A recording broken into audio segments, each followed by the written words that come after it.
အားလုံးပဲမင်္ဂလာပါဗျာဒန်စင်ဖူကနေကြိုဆိုလိုက်ပါတယ်ဒီနေ့မှာတော့ကျက်စပလင်ချက်လေးကိုမျှဝေပေးခြင်းပါတယ်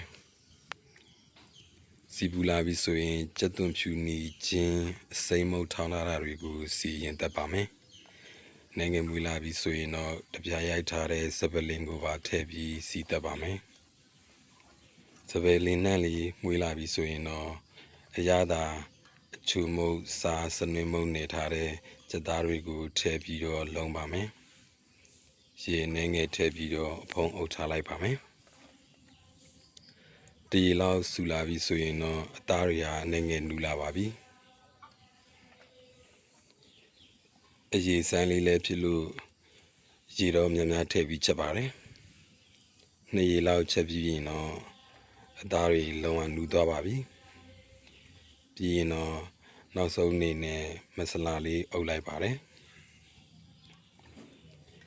ပြီးရင်တော့အဖုံခဏလောက်ပြန်အုပ်ထားလိုက်ပါတယ်ဒါဆိုရင်တော့ကျက်စပလင်ချက်လေးရပါပြီ